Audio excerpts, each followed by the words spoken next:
তার তো কোনো গার্ডিয়ান নাই। আমি এজন্য বলছি যে আমরা বিশ্ববিদ্যালয়ের শিক্ষকরা হয়তো আমার ছাত্রদেরকে আমি ছাড়িয়ে নিয়ে আসতে পারছি, কথা বলতে পারছি, প্রতিবাদ করতে পারছি, কিন্তু যারা সাধারণ জনগণ, প্লিজ আপনারা বন্ধ করে নিন। তাদের পক্ষে কথা বলার কেউ নাই, তাদের কোনো আইডেন্টিটি নাই, তারা জাস্ট একটা কোটা ঘোষণার জন্য রাস্তায় নামছে। আমার কিছু বাচ্চা দেখলাম বুঝেও না যে কোটা কি জিনিস, তারপরেও সে আসছে। কারণ হচ্ছে সে জনশ্রুত দেখেছে, সে মনে করেছে যে আমার এটা হয়তো ভবিষ্যতে এটা মনে হয় এটা ভালো কিছু একটা, এসে সে নির্বিচারে গুলিবিদ্ধ হচ্ছে। এটা আসলে স্বাধীন দেশের নাগরিক হিসাবে আমি আসলে কোনোভাবে, এবং আমার শিক্ষক সমাজ আমার মনে হয় কোনোভাবে এটা মেনে নিতে পারছে না। এবং আমরা যতদিন বিজয় না আসবে আমার মনে হয় ন্যাচারাল পানিশমেন্ট, আমরা জানি যে প্রকৃতির একটা কি আছে, রিভেঞ্জ আছে, সেই জায়গাটা ফিরে আসবে।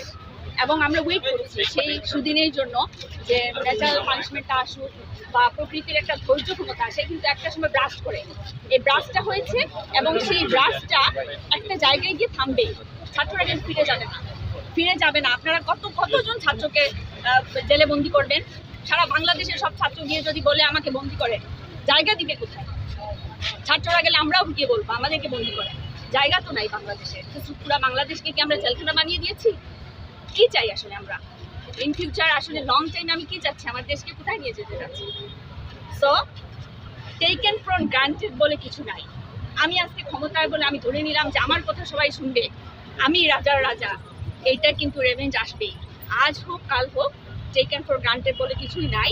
এই আমি মনে করি দুনিয়াতেও নাই। এবং আমার বাংলাদেশের মানুষ, বাংলাদেশের জনতা, এই যে ছাত্রদের সাথে শিক্ষকরা নামছে, অভিভাবকরা নামছে, বিভিন্ন পেশাজীবীর মানুষরা নেমে আমার মনে হয় একটা বিশাল কিছু একটা ঘটবে, একটা রিভলিউশনের তার প্রান্তে আমরা। আমি নাদিয়া হক, সহযোগী অধ্যাপক সমাজ।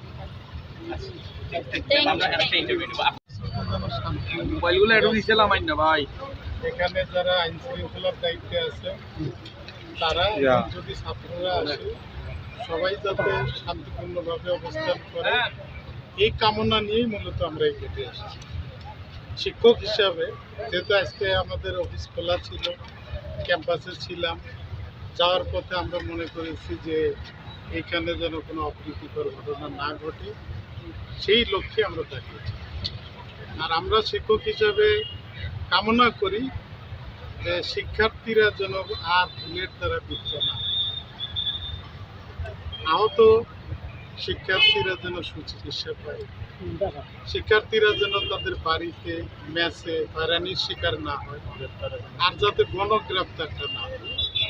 যদি এগুলো চলতে থাকে তাহলে বিশ্ববিদ্যালয় খোলার পরিবেশ ফিরে আসতে দেরি হবে, যেটা আমরা শিক্ষকরা কোনোভাবে মনে করি।